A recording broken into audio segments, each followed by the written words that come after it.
लिए बड़ी सफलता के तौर पर देखा जा सकता है, क्योंकि लगातार एनडीए का 20 सालों से काफी हद तक नीतीश कुमार ही प्रदेश की कमान संभाल रहे हैं। अनंत सिंह की अगर बात करें तो 2700 वोटों से आगे चल रहे हैं। अनंत सिंह भी काफी चर्चा में रहे, लगातार विवादों में रहे। दुलारचंद यादव हत्याकांड के बाद से वो चर्चा में आए और इसके बाद से अपने बयानों से सुर्खियों में रहे और 2700 वोटों से अनंत सिंह आगे चल रहे हैं। वहां पर रजत, तो रुझानों में एनडीए को बहुमत मिलता तो दिख ही रहा है। और जिस मोकामा सीट की बात कर रहे हैं, मोकामा सीट लगातार जो है वो हॉट सीट बना रहा और लगातार मोकामा सीट से अनंत सिंह की जो है वो चर्चा होती रही। 2700 वोटों से अनंत सिंह आगे हैं। रुझानों में एनडीए को बहुमत मिलता दिख रहा है, लेकिन मोकामा सीट जो है वो दुलारचंद यादव की हत्या के बाद जो है पहले से ही हॉट सीट जो था वो उसके बाद और भी ज़्यादा चर्चा में आ गया। और वहाँ जब मैं ग्राउंड जीरो पर मौजूद थी, जब मैं मोकामा में मौजूद थी और वहाँ के जो आपको बोले कि अनंत सिंह के जो सपोर्टर हैं वो लगातार ये कहते हुए नजर आ रहे थे कि चाहे कुछ भी हो हम अनंत सिंह को सपोर्ट करते रहेंगे। लेकिन अब जिस तरीके से आंकड़े सामने आ रहे हैं वो भी कहीं ना कहीं यही साबित करते हुए दिख रहे हैं। लेकिन अभी भी आपको बता दें कि रुझान है, पूरा रिजल्ट जो है वो आना बाकी है। कुछ समय में जो है पूरा रिजल्ट सामने होगा और कौन जो है बिहार की कुर्सी पर बैठेगा ये भी पता चल जाएगा। लेकिन हम आपको लगातार जो है जो भी अपडेट सामने आ रहे हैं वो हम आपको आप तक पहुंचा रहे हैं। आपको बता दें कि खेसारी लाल 53 वोटों से आगे हैं, अनंत सिंह 2700 वोटों से आगे दिख रहे हैं। वही एनडीए की जो है वो लगातार बीजेपी 71 सीटों से आगे दिख रही है। रुझानों में बीजेपी सबसे बड़ी पार्टी बनती हुई दिख रही है। खेसारी लाल यादव 53 वोटों से आगे हैं। आपको बताते चले कि महुआ सीट पर लगातार उलटफेर जो है वो जारी है। तो ये बड़ी खबर महुआ सीट को लेकर, जहां महुआ से एलजेपी के संजय कुमार सिंह जो हैं वो आगे देखे जा रहे हैं। बिहार में 211 सीटों का रुझान सामने आया है। 243 सीटों में से महुआ से तेज प्रताप यादव जो हैं वो पीछे हो गए हैं। तो लगातार जो आंकड़े हैं वो बदलते हुए नजर आ रहे हैं। आपको बता दें बिहार विधानसभा चुनाव जो है वो केंद्र में रहता है। केंद्र में अगर यूपी चुनाव के बाद देखें तो बिहार चुनाव जो है उस पर सबकी नजरें टिकी होती है। और ये 243 सीटों को लेकर जो लगातार लगातार जो आंकड़े सामने आ रहे हैं और खासकर हॉट सीट की लगातार चर्चा हो रही है। खासकर अगर मोकामा सीट की बात करें, वहीं अभी देखिए अगर महुआ सीट की बात करें तो तेज प्रताप यादव, मुकेश कुमार रोशन जो आरजेडी के हैं, संजय कुमार सिंह जो एलजेपी के हैं वो आगे हैं। लेकिन वहीं अगर हम बात करें एनडीए की तो एनडीए 136 सीटों से आगे है। महागठबंधन 73 सीटों पर है और इसके अलावा आपको बता दें अन्य जो है वो 4 पर। तो बीजेपी लगभग जो है 70 सीटों पर है, जेडीयू 58, एलजेपी 7 और अन्य 1 सीटों पर। वहीं अगर महागठबंधन में अगर हम तोड़कर देखें तो आरजेडी जो है वो 59 सीट्स पर, कांग्रेस 10 सीटों से आगे है, वीआईपी 1, तो अन्य जो है वो 4 पर दिख रहा है। वहीं अगर हम अन्य पार्टीज़ की बात करें तो आपको बता दें जेएसपी 3 सीटों से, जेजेडी का अभी तक खाता भी नहीं खुला है। वहीं अन्य जो है वो 1 सीटों पर है।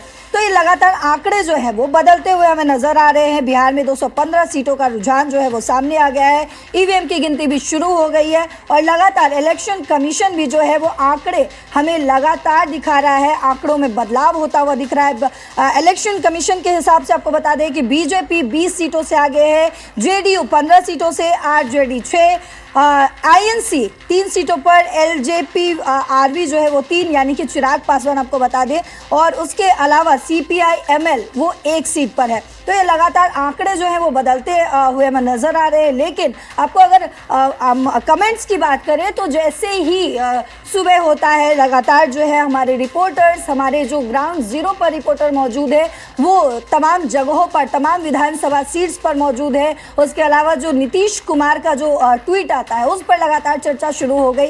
किस तरीके से उन्होंने जवाहरलाल नेहरू की जयंती पर जो है उन्होंने ट्वीट किया, उसको लेकर जो है लगातार सुबह से ही चर्चा शुरू हुई। जबकि 6 बजे से गिनती का जो है वो इंतज़ार किया जा रहा था कि कब बैलेट पेपर की गिनती शुरू होगी, कब ईवीएम की गिनती शुरू होगी। लेकिन लगातार रजत हमने देखा कि किस तरीके से जो है नीतीश कुमार जैसे ही ट्वीट करते हैं तो नीतीश कुमार की चर्चा शुरू हो गई। उसके अलावा हमने तेजस्वी यादव का जो है वो बयान देखा कि किस तरीके से तेजस्वी यादव कहते हुए नजर आ रहे हैं कि इस बार तो बदलाव तय है अब, और वो जो है अपने घर से मूव होते हुए दिख रहे हैं। उनकी माता जी जो है राबड़ी देवी, वो अपनी जहाँ तुलसी पीठ में जाकर वो जल चढ़ाती हैं। तो लगातार सभी जो है वो मतगणना से पहले भगवान के आगे नतमस्तक होते हुए दिख रहे हैं।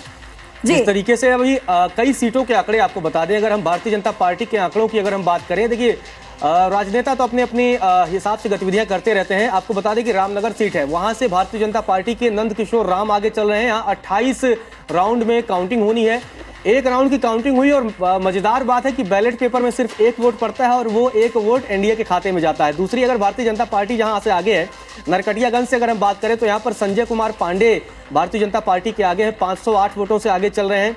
विजय बिहारी भारतीय जनता पार्टी के आपको बता दें कि लौरिया सीट से हैं, 70 वोटों से आगे चल रहे हैं। बेतिया से रेणु देवी 596 वोटों से आगे हैं। राणा रणधीर हैं मधुबन से 2500 से ज़्यादा वोटों से आगे चल रहे हैं। पवन कुमार जायसवाल है ढाका से 1949 वोटों से आगे चल रहे हैं। खजौली से अगर हम बात करें तो यहाँ से अरुण शंकर प्रसाद हैं 1583 वोटों से आगे चल रहे हैं। राजनगर से सुजीत कुमार हैं, वो 5322 वोटों से आगे चल रहे हैं। यहाँ 2 राउंड की काउंटिंग हो चुकी है।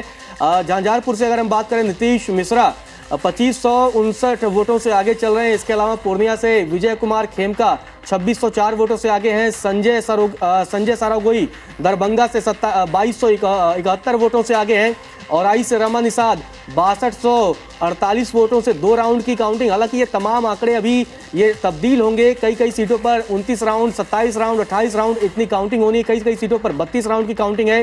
हाजीपुर से अगर बात करें अवधेश सिंह चल रहे हैं 1053 वोटों से आगे हैं। 12 से अगर हम बात करें सियारा, तो अभी हमारे देखिए तमाम इन सीटों के आंकड़े हम आपको बता रहे हैं, जो तमाम आंकड़े अब तक सामने आ रहे हैं। जिस तरीके से ईवीएम के आंकड़े खुल चुके हैं, 21 पर बीजेपी, जेडीयू 16 पर, आरजेडी 8 पर, एलजेपीआर 4 पर और 3 पर कांग्रेस, 1 पर सीपीआईएम वाले। तो तमाम प्रतिक्रियाएं आ रही हैं, वो हम आपको सुनाते हैं। अब आपको प्रतिक्रियाएं तमाम बिहार से सामने आ रही है, वो आपको सुना रहे हैं। बिल्कुल आशा के अनुकूल वोटिंग है, जंगल राज के विरुद्ध वोटिंग है और हमारा MY फैक्टर जो है महिला और युवा उनके MY फैक्टर से कहीं अधिक प्रभावशाली है। ये पहले 1 घंटे में ही सिद्ध हो गया है। लेकिन दुख की बात है कि जिस प्रकार से आरजेडी वाले धमकियां दे रहे हैं, नेपाल और बांग्लादेश बनाने की कोशिश कर रहे हैं, ये स्वप्न देख रहे हैं बिहार को नेपाल और बांग्लादेश बनाएंगे। जो जंगल राज आज से 30 साल पहले यहाँ था, उसके सब स्वप्न देखने वाले पूरी तरह से निरस्त हो जाएंगे। और जैसे जैसे दिन बढ़ेगा, मुझे लगता है कि 160-170 से ऊपर सीटें आने वाली हैं। एग्जिट पोल से ज्यादा बेहतर जो है एग्जैक्ट पोल साबित होगा। तो कितना आप लोग क्या मान रहे हैं, क्या उम्मीद? प्रचंड जनादेश, आदरणीय नरेंद्र मोदी जी के नेतृत्व को बिहार की जनता प्रचंड जनादेश दे रही है। इस बार एक चीज देखा गया कि महिलाओं ने जबरदस्त वोटिंग की है, तो आपको लगता है कि नारी शक्ति ने भी इस बार दिशा दशा? नारी शक्ति जो है विकास में विश्वास व्यक्त करती है और आदरणीय नरेंद्र मोदी जी ने जिस तरह से इस देश की महिलाओं के कल्याण के लिए निर्णय लिए हैं, उसको जो है नारी शक्ति जो है पूरी तरह से उस पर मुहर लगा रही है। ये गुंडागर्दी जंगल राज वाले और क्या कहेंगे, धमकाइयां चमकाएं के अलावा क्या करेंगे। अपोजिशन ने किस वोटर को डिलीट किया, सुप्रीम कोर्ट तो बार बार पूछ रहा है किसको डिलीट किया। मणिकम टैगोर जो है, जिस किसी वोटर को डिलीट किया उसको लेकर सुप्रीम कोर्ट जाए, फर्जीवाड़ा करने से क्या लाभ। तो प्रेम कुमार शुक्ला थे भारतीय जनता पार्टी के प्रवक्ता। उन्होंने कहा है कि जिस तरीके से एग्जिट पोल थे उससे ज्यादा भी आगे के भी मतलब नतीजे साबित होंगे। नीतीश कुमार और प्रधानमंत्री नरेंद्र मोदी पर लोगों का भरोसा है। तो जिस तरीके से भारतीय जनता पार्टी और तमाम पार्टियों के नेता अभी जीत का दावा कर रहे हैं, लेकिन अगर हम एग्जिट पोल के आंकड़ों की अगर हम बात करें, जिस तरीके से अभी ये आंकड़े बीजेपी और एनडीए के पक्ष में दिख रहे हैं, 25 पर भारतीय जनता पार्टी आगे है, 16 पर जेडीयू है, आरजेडी 10 पर है, एलजेपीआर 5 पर है, कांग्रेस 3 पर, सीपीआई माले 1 पर और तमाम ये आंकड़े अब तक के शुरुआती रुझान सामने आए हैं पल्लवी। बिल्कुल रजत, तो लगातार जो इलेक्शन कमीशन भी जो है वो अपडेट्स हमें दे रहा है और उसके अलावा जो बैलेट पेपर की गिनती हुई है उसमें भी जो है वो लगातार आंकड़े बदलते हुए नजर आ रहे हैं। अभी फिलहाल के आंकड़ों के हिसाब से अगर आपको बता दें, इलेक्शन कमीशन ने जो नंबर दिया है, जो आंकड़े साझा किए हैं वो है बीजेपी के 25, जेडीयू के 16, आरजेडी के 10, एलजेपी आरवी के 5, वहीं आईएनसी के 3, सीपीएमएल के 1 और टीपीएलआरएसपी के 1। यानी कि रुझानों में जो है वो लगातार, आंकड़ों में जो है वो लगातार बदलाव होता हुआ नजर आ रहा है। लेकिन आपको बता दें कि बिहार के इस 243 सीटों में से 227 सीटों का रुझान जो है वो सामने आ गया है। जेडीयू वर्सेस आरजेडी जो है वो लगातार दिख रहा है। वही आपको बता दें कि बीजेपी 78 सीटों से आगे दिख रही है, जेडीयू 64, एलजेपी 7, अन्य जो है 1। पल्लवी, हमारे साथ वरिष्ठ पत्रकार चंदन झा भी जुड़ रहे हैं। इन तमाम जो नतीजे आ रहे हैं उस पर वो नज़र बनाए हुए हैं और उनसे हम समझने की कोशिश करेंगे जो अब तक के रुझान सामने आ रहे हैं, जिस तरीके से अब तक के ये रुझान है, क्योंकि भारतीय जनता पार्टी और एनडीए को बढ़त मिलती दिख रही है ईवीएम के आंकड़ों में भी। पहले एक बड़ी खबर आपको बता दूं कि रुझानों में एनडीए 150 सीटों को पार कर चुकी है। बड़ी खबर आपको बता रहे हैं कि जहां रुझानों में एनडीए ने अब 150 सीटों को भी पार कर लिया है। जहां अब तक 100 सीटों की बात हो रही थी तो अब 150 सीटों को पार कर लिया। रुझानों में बहुमत से काफी आगे निकल चुका है एनडीए। तो बड़ी खबर आपको बता रहे हैं।